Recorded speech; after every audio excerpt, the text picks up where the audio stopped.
In Japan, one of the most peaceful countries in the world, times are changing. A succession of brutal, horrific murders have shocked the nation.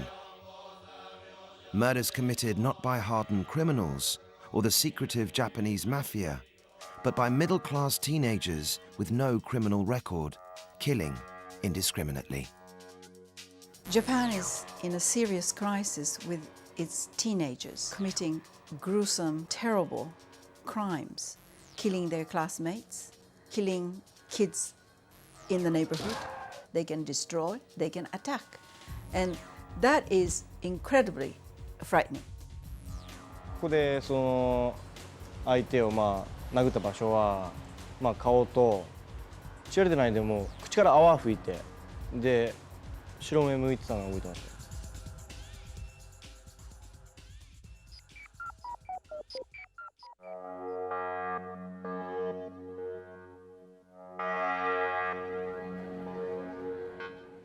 In the last decade, over 100 murders have been committed by teenagers. Many have a grotesque horror movie quality to them and are characterized by extreme cruelty. A 14-year-old decapitated a younger boy and placed his head on the school gate. A 17-year-old hijacked a bus and stabbed commuters with a huge carving knife. What has caused this recent spate of murder in a country whose young people are traditionally at the heart of a peaceful, ordered society? Japanese have always viewed children as naturally good and gentle and kind, naive human beings. To think that a kid feels that he hates that person so much that he wants to destroy that person, it's quite shocking to everyone.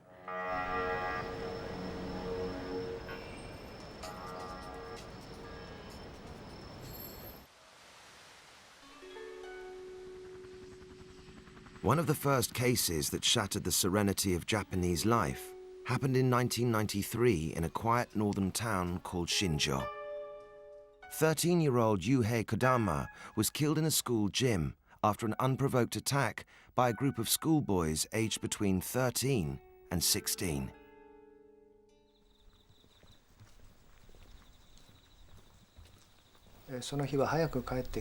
On the day he died, my wife reminded him that he was supposed to come home early for an English lesson. He said, I know, I'm off now." His voice stayed in my head ever since. When Yuhei didn't come home at the usual time, we contacted the school and asked them to look around for him. After the phone call, I ran to school, as it's not far from here. I saw that the door of the gym was open, so I went inside.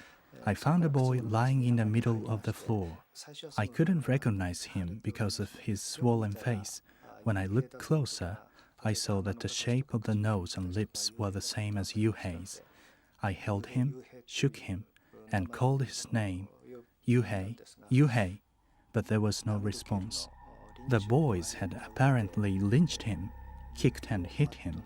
Then they threw him inside a rolled-up gym mattress. He suffocated to death. No teacher was present, and no one knows what actually happened to Yuhei in the hours leading up to his death. No reason was ever given for this brutal attack.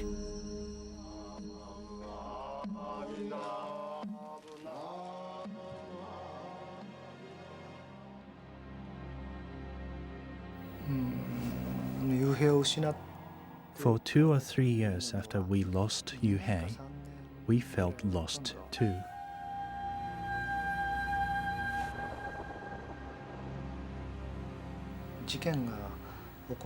We didn't know what to do after my son Yuhei was killed. I felt a piercing pain in my heart when I saw boys of the same age going to school.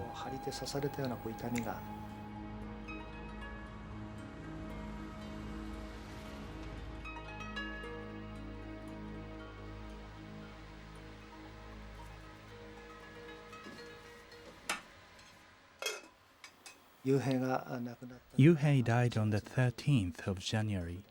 Every month on the 13th day, we cooked the food my son used to love. We offer it to him to comfort his soul as part of the Buddhist ceremony called Meinichi. I think one of the reasons that Yuhei was killed was that the boys who weren't any good at school felt desperate about their future. The boys were possibly jealous of his educational success. When I think about the offending boys, I think of them as evil. But at the same time, I know that they're human beings, just like me. Of the boys who killed my son, 3 of them went to reform school and 1 got 2 weeks suspension. The other 3 were let off completely.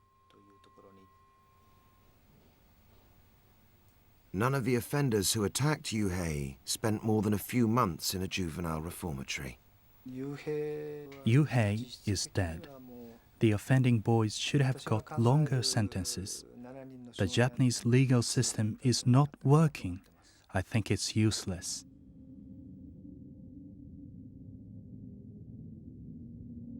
The Japanese Prime Minister acknowledged that Yuhei's death was only the tip of the iceberg. He blamed the intense competition in Japanese schools for this kind of incident.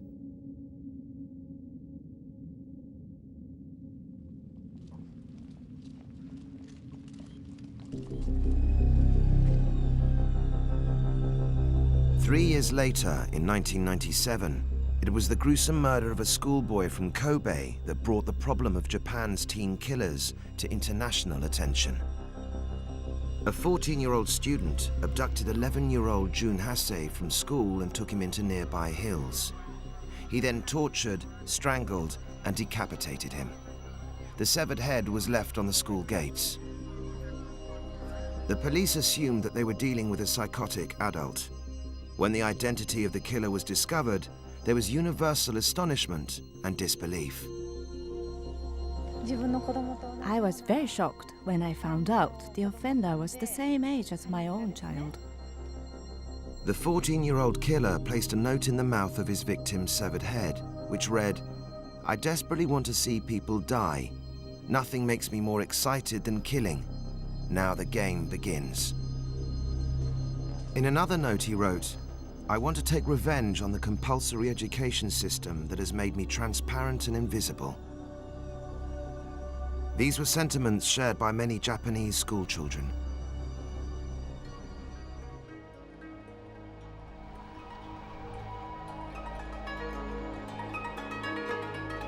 But rising teenage violence doesn't stop at the school gates.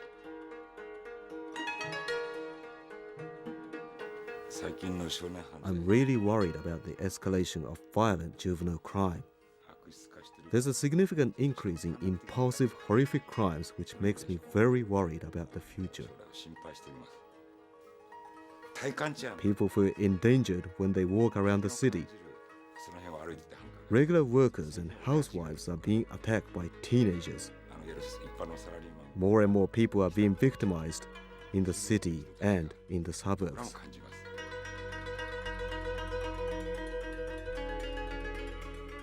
It's not just random acts of teenage violence that are plaguing Japanese towns and cities. There are over 1,000 teenage motorbike gangs known as the Bozuzuku throughout Japan. These gangs, made up of ordinary Japanese teenagers, have become a dangerous and uncontrollable force in Japanese society. Surprisingly, there is almost no gun culture in the teen motorbike gangs. They roam around in uniforms at weekends late at night. Big groups of them on stolen or modified bikes. Most carry knives or baseball bats. If the enemy attacks them, they hit them with these metal baseball bats. They're also used for robberies. That's the reality.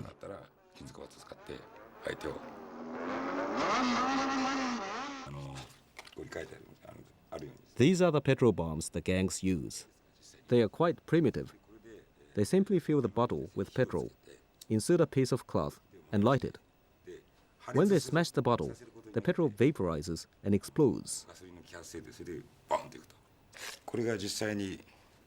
This is a knife used in a murder case involving a motorbike gang. This is a butterfly knife. It's the same one that was used by a student who stabbed a teacher in Tochigi. You can open it quickly with one hand.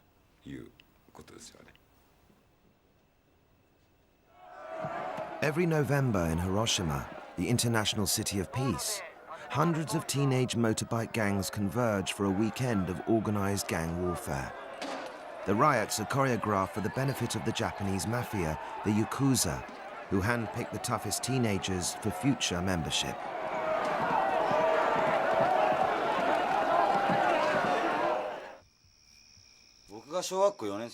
There were 2 Bosozoku motorbike gang members near where I lived, and I worshipped them. They looked really cool. I wanted to become a Yakuza, so I decided to join the motorbike gang.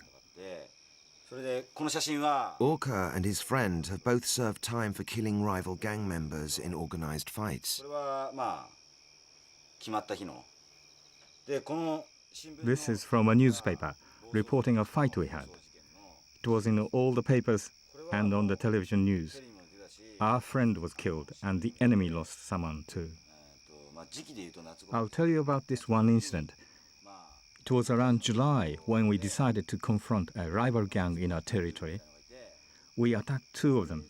One injured his head but managed to escape. We kept the other one hostage and beat him unconscious. It went too far to have people die, but I wouldn't forgive the enemy. If they attack you, you attack them back. I was charged with manslaughter.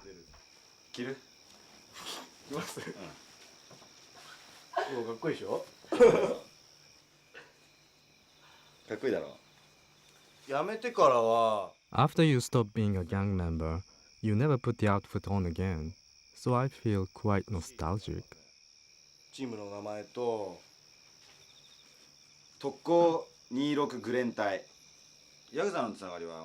Although we've retired, we still have links with the Bosozoku bike gang as well as the Yakuza. If you have connections with a senior Yakuza, he'll come to your meetings. They'll come and find you, even if you don't ask them to. We believe in Yamato Damashi, which means the Japanese spirit of never retreating. If you get involved in a gang fight, there is no going back. You have to win. During World War II, the spirit of Yamato Damashi was part of the Pearl Harbor attack and described the spirit of kamikaze pilots. The idea was to respect your nation and be prepared to die for it. Ex-gang members Orca and Yoshio still have the respect of their old gang. The gangs follow the strict martial traditions of the Yakuza, the Japanese mafia.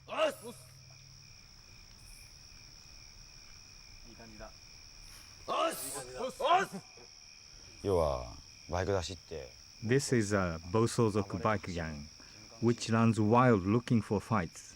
The gang only exists for fighting.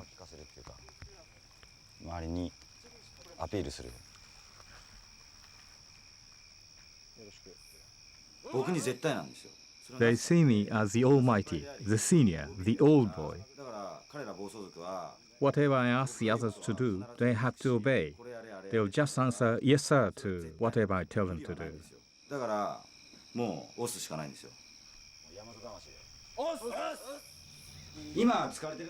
These days, only the Bosozoku have the Yamato Damashi spirit of never retreating. The gangs are under constant surveillance from the police.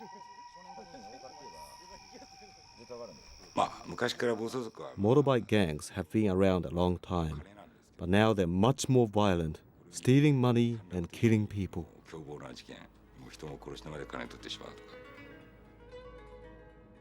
There's still a problem, but at least we can observe the gangs. But the kids who commit random impulsive acts of violence are completely invisible.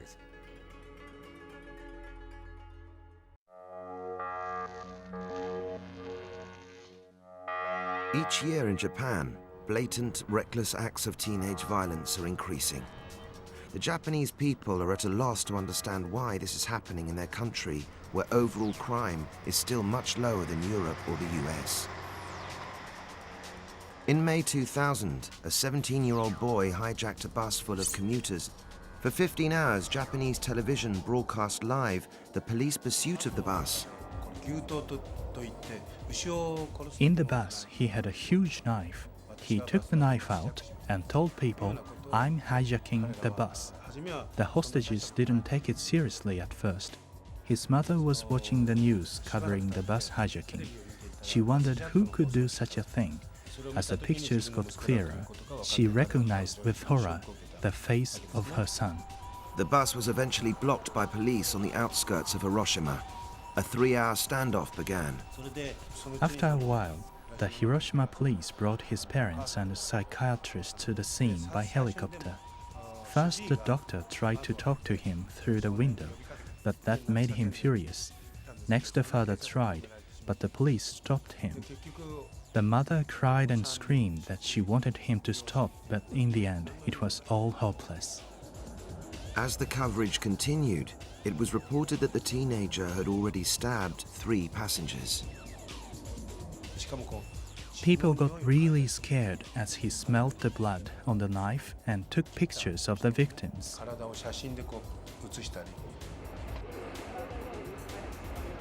In the early hours of the morning, the police decided to storm the bus. One woman was found dead from multiple stab wounds. The killer had no previous criminal record. It was his time at school that had apparently made him mentally unstable. He wrote privately, "If I cannot succeed in an orthodox way, at least I can succeed in a criminal world." He was an isolated figure who had failed his high school entrance exam. That led him to skip school and become depressed. He got more and more withdrawn at home and played TV games in his room all day.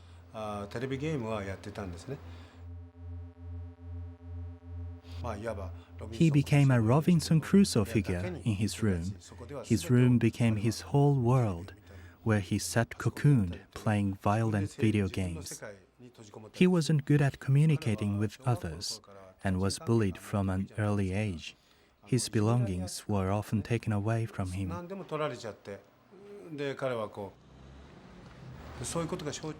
At high school, he was told unless he jumped out of the 4th floor, his pencil case wouldn't be returned. So he jumped and broke his vertebrae.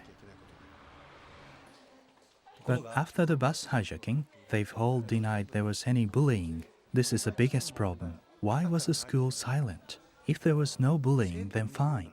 But the school ordered the students not to talk about it. The Japanese now have a term for random, motiveless, and explosive violence committed by teens. They call it kireru, which means to snap or explode. What is causing these kids to kireru is the subject of intense debate in Japan.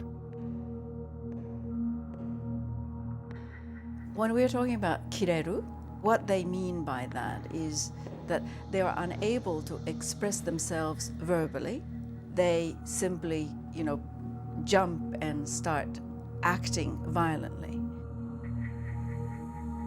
Japanese have always made friends with machines. In other words, they know it is a machine, and yet they want to establish a quasi-relationship with the machine. Children think video games serve their needs better than the real human friends because you can manipulate the games more easily than you can manage human relationships.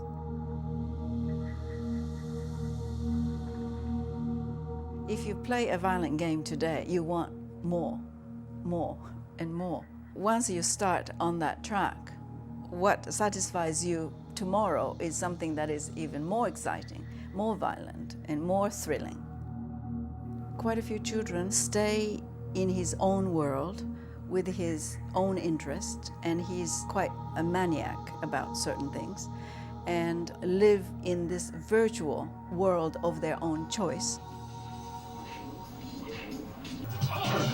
Masaya Tanaka is a typical 17-year-old school kid from a middle-class family background. His father works abroad and his mother is an art teacher. I started playing these games when I was 2 years old, so I've been playing for 15 years now. The games I like most are the combat games. For Messiah, playing games are a release from the everyday pressures of school. Although he has never been involved in violence, he isn't surprised that other kids do snap. We can understand why teenagers commit these murders, and we feel quite sympathetic. Of course, the teachers dismiss them as unacceptable, but for us under pressure, we understood them.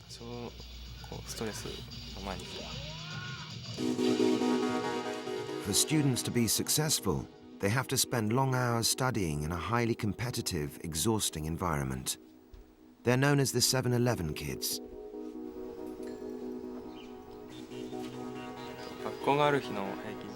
On an average school day, I get up at 7 and go to school at 8. School finishes at 5, and after that, I go to cramming school.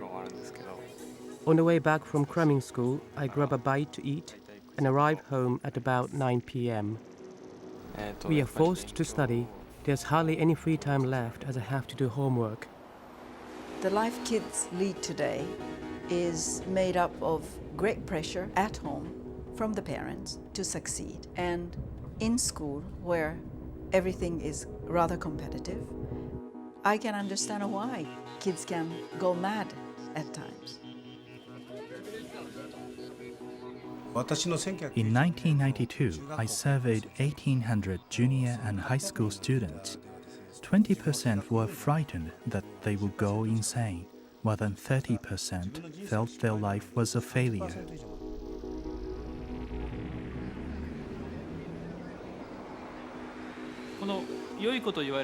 The good students build up a lot of suppressed pressures and frustrations. Nobody can predict when these pressures will explode, causing serious violence. These are not problem kids, but good boys and girls who have broken down. What dominates the kids is training to go to better schools. Do it now or you will fail. Enormous pressure on kids of this age. This isn't normal. How can kids nourish their emotions, listen to music, or create precious childhood memories with friends? They don't have time for any of this. I believe this lies at the heart of why Japanese kids are becoming strange.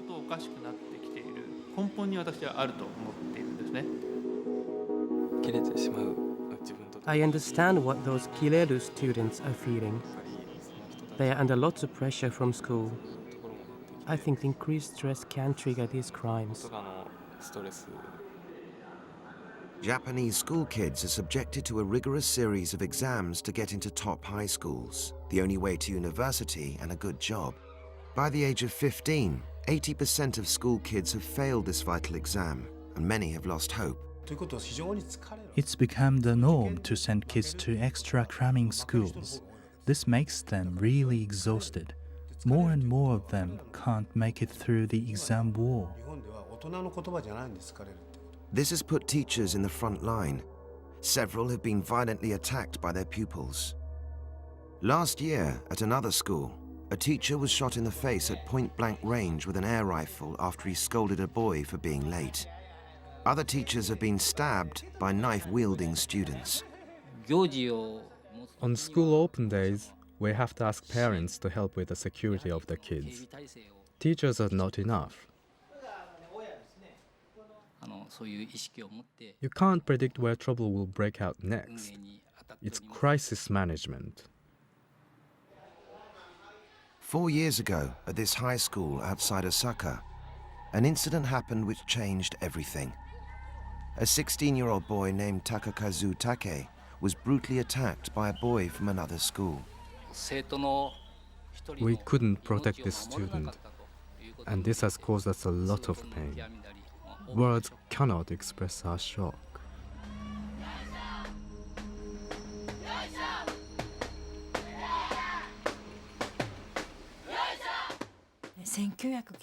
It was a cultural day at my son's school.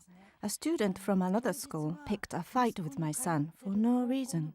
He was waiting for my son and chased after him for 700 meters or so. before he caught him.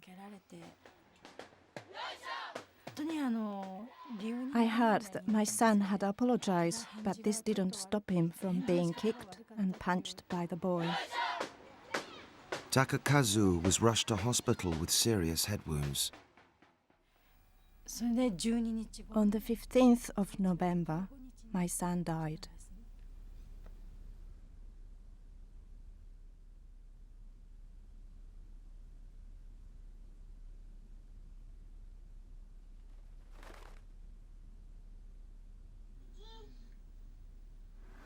This is my son.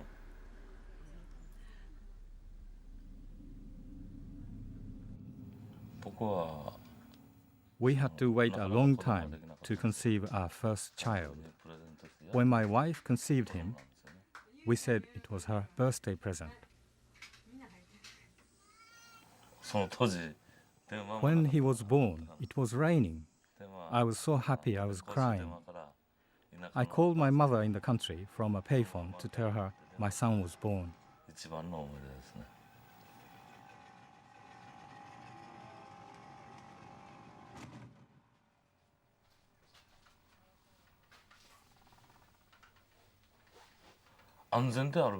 School is supposed to be the safest place in the area.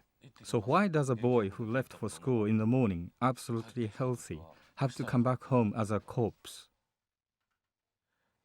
The incident was such a sudden event, and because it involved a juvenile, we weren't informed or anything. The court case was held in private, and we weren't allowed to know what had happened to our son. We weren't told at all about the verdict. A teacher at the school told us first. The boy was sent to a reform school, and he was released within a year. The law concentrates on the protection of the offenders while ignoring the victims. It seems there is no real punishment when a 16-year-old kills another person.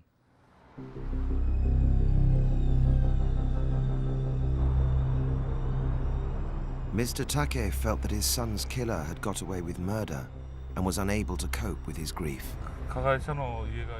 When I found out where the offender lived, I wanted to do to him what he did to my son. I wanted revenge. That was my immediate reaction.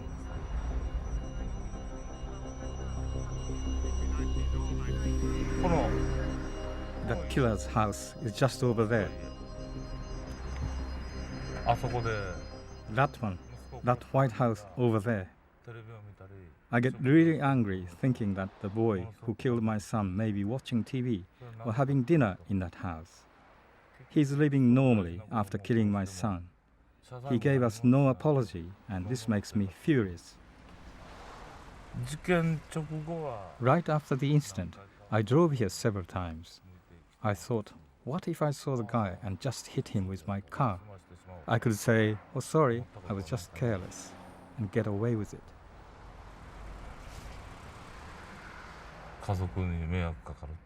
But if I cause trouble now, my family would suffer. This makes me control my rage. I can't think as low as the offender.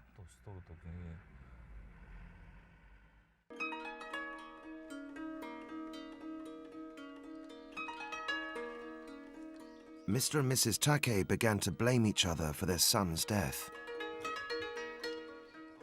We fought with each other, shouting and turning the dinner table upside down. The neighbors could hear us fighting, as our house is so small. We had two options, either to get divorced or live in hell together. The frustrations were overwhelming because we couldn't speak out or find out any information. Although it is completely against Japanese tradition to discuss private grief openly, the Takes decided to go public. I remember my husband asked if it would be all right to give up our privacy. I said yes. We wanted people to know about the case. We made up our minds to make our voices heard.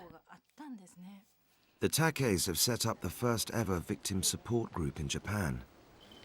They are the first to openly challenge the juvenile law, which they believe is soft on teen killers and ignores the victims' families. The Takes want open trials in teenage murder cases and tougher sentencing for young killers.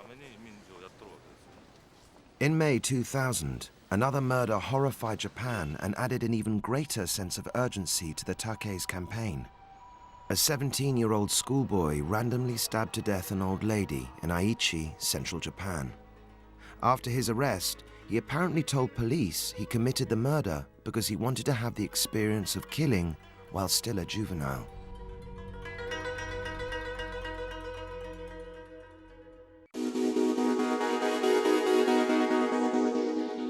In the first 6 months of the year 2000, 26 murders were committed by Japanese teenagers.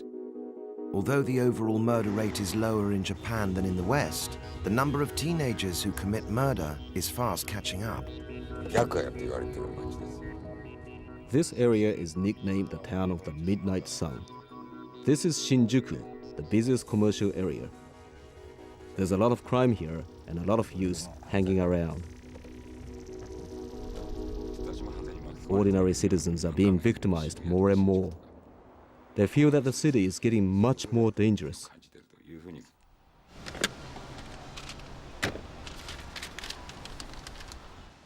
These are some guys caught on surveillance camera attacking somebody. That's the boss. Number 2, this is the guy who did the stabbing.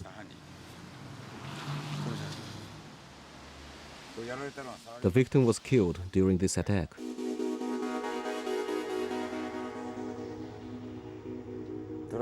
In Tokyo alone, there are about 60 youth gangs. In total, that's about 800 to 1,000 members. They commit murder and robbery. They even abduct girls and rape them. Some of the kids who join the gangs are not delinquents, but are from middle-class backgrounds. These teenagers are united by more than friendship. They're all ex-gang members, and 3 of them have done time in Japanese reformatories for serious crime. Yoshio Suzuki served 14 months for killing another gang member when he was 17. He agreed to be interviewed if we concealed his identity. He comes from a middle-class background and lives with his family in an expensive suburb of Tokyo. Whatever I asked for, my parents agreed. They brought me up in a really carefree environment. When I started high school, I soon dropped out. I got bored playing around and wanted something else. My friend asked me to join the gang. It looked like fun and I wanted excitement.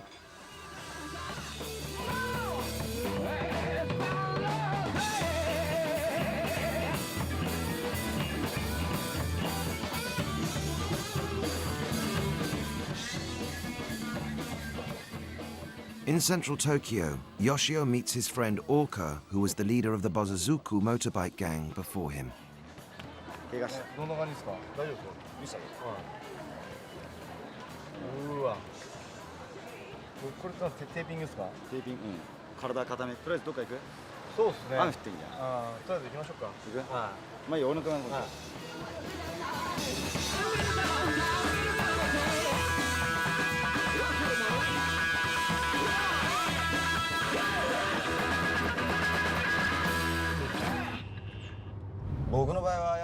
For me, I liked the fighting most. I enjoyed intimidating the other gangs and making our gang stand out. While I was running around on the bike with the police chasing us, it was fun because of the thrill and the loud noise. It made us feel really special. I didn't worry about getting arrested. Even if you were caught, you would only get a month at the juvenile reformatory, or a year at most if things went badly. Compared to adults, the punishment for us is short. That was definitely at the back of my mind. Most of the teenagers in the bike gangs know that they will only get light punishments. The gangs are on bikes, 20 or 30 spread across the road, driving slowly. A car behind beeps at them and they stop and attack the car with baseball bats, smashing the windscreen. They ride freely all over the road. If you don't know who they are and you get in their way, they'll target you. They don't care who the victim is. Every weekend they're all around here.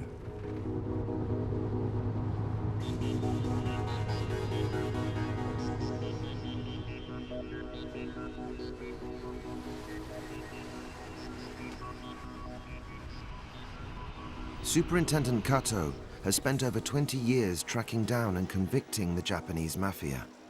He's now focusing on the teen killers. The kids who join gangs tend to be hopeless at school and get scolded at home because their grades are so low. Gang kids have a strong desire to show off and don't know how to communicate verbally.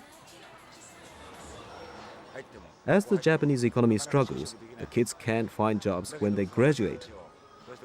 They get frustrated by that, so they release their stress in gangs.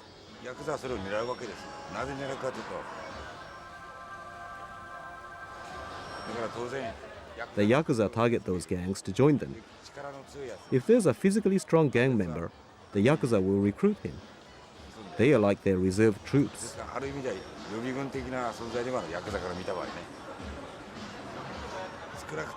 These kids around here, they're okay. They are doing nothing wrong. They are just enjoying themselves. But we can keep an eye on the kids who commit really atrocious crimes.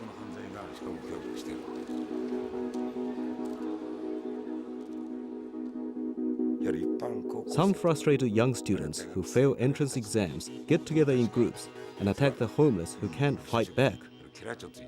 They call them kirachu, or insects, and release their frustrations by killing those insects. The homeless have remained easy prey for violent teenagers. Some boys attacked us while we were sleeping. I was attacked by 2 of them, and 3 of them jumped on my friend Mr. Komode. He was hit on the head with a baseball bat.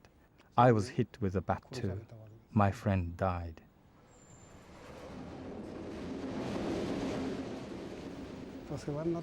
He really looked after me. The loss was a big blow, a real shock. There are so many cases in Japan now. The law is too soft. These boys know that they can get away with it.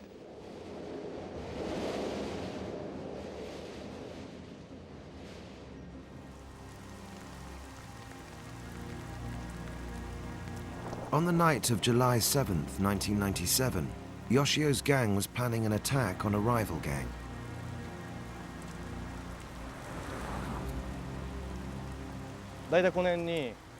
There was about 50 of us around here. I haven't been here for a while. This is the spot that somebody actually died. I had a bat, and in case I lost it, I had a knife tucked in around my stomach. But I only used the bat. Everybody had a knife hidden around their body, just in case of emergencies. The opponent was 16 or 17 years old, about the same age as me. When his bike came towards us, I hit him with the bat. He fell right over, and 4 or 5 of us laid into him on the ground. The victim was a complete stranger. The only thing I knew about him was that he belonged to the enemy gang. I just kept fighting. I was in a state of intense excitement. I don't remember much about it. I didn't care about anybody back then. The only thing that mattered was having fun. I didn't think a person could die so easily. He looked okay to me, and then, well, you know.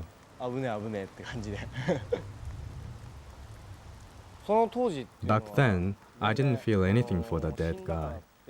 I was only thinking about me and about how to escape from the police. I didn't care at all about the victim.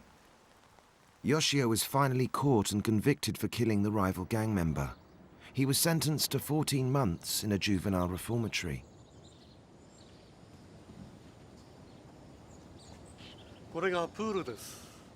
Reformatories such as this one outside Tokyo offer young offenders good facilities, lenient treatment, and short sentences. これが私どものテニスコートです。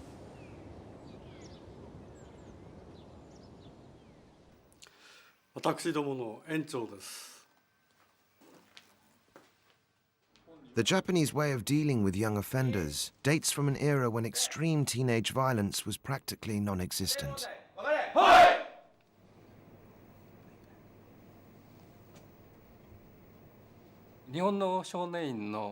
The objectives of Japanese reformatories are not to punish the juveniles, but to give them the chance to re-enter society as better people.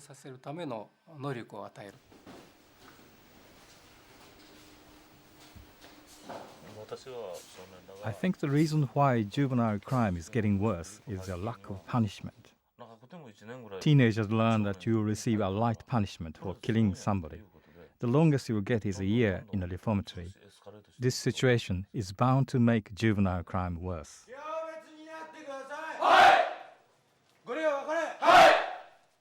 In one way, juvenile reformatories are highly effective. Only 1 in 4 kids re-offend, compared to over 3 out of 4 in the US. But many Japanese worry that they are no deterrent for first-time offenders. Life in the reformatory was so regular and healthy compared to the life I lived before I went there. You get up and have your breakfast at a certain time, exercise at a certain time. It's really regular. After I came out of the reformatory, I started believing that I could do something with my life. Now I hope to go to university and study law. But the Japanese are still searching for the reasons why so many kids are driven to kill in the first place. Following the death of their son, Mr. and Mrs. Take are fighting to change the juvenile law and get their message across to the Japanese public. Individually, our voice is not loud enough to be heard, but through the mass media, like television and the radio, our message will reach a lot more people. We set up the association because we needed to speak to people who had lost a beloved child, like us. We all agreed that the juvenile law was at the root of the problem.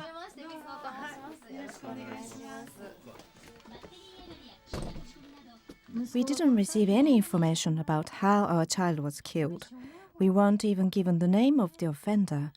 As parents of the victims, we need to know exactly what happened to our children so we can rebuild our lives.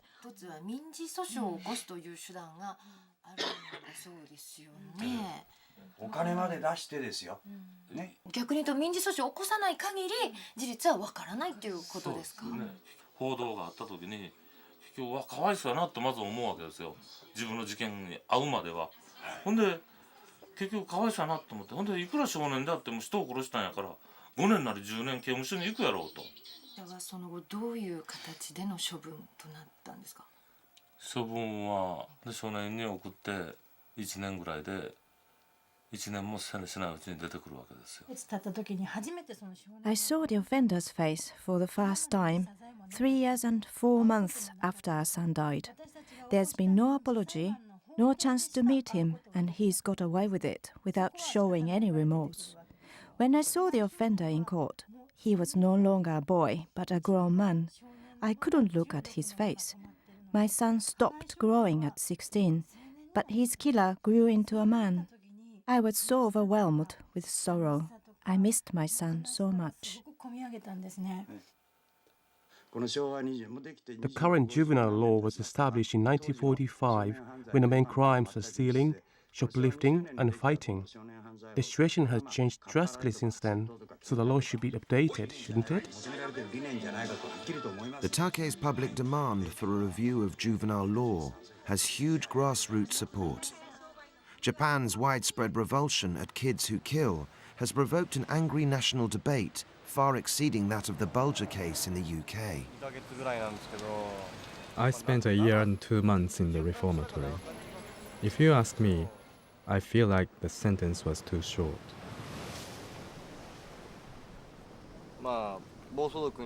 When I belonged to the gang, I did everything without thinking of anybody else. And I don't want to be like that anymore.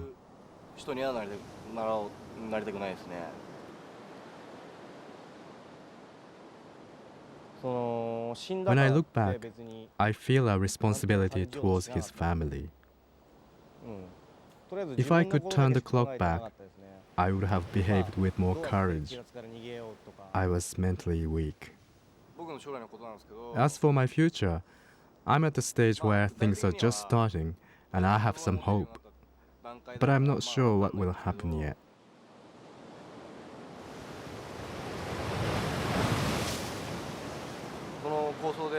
After the fight, I'm still alive and can do anything I want. But the victim has no future.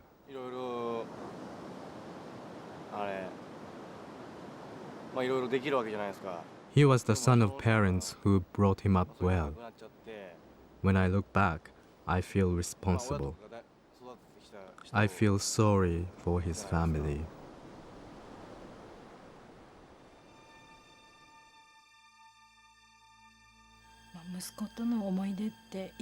I have so many memories of my son. He often called me Oka-chan or Mummy. I still hear his voice ringing in my ears.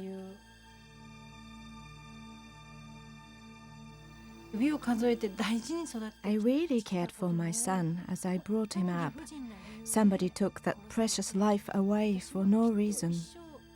I don't think I can ever forgive that.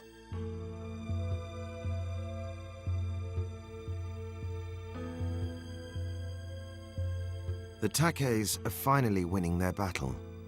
They have recently heard that teenagers who kill are now more likely to face open criminal trials and longer sentences. At the end of the year 2000, the Japanese government announced there was to be a nationwide investigation into why so many teenagers become violent. The law is set to change,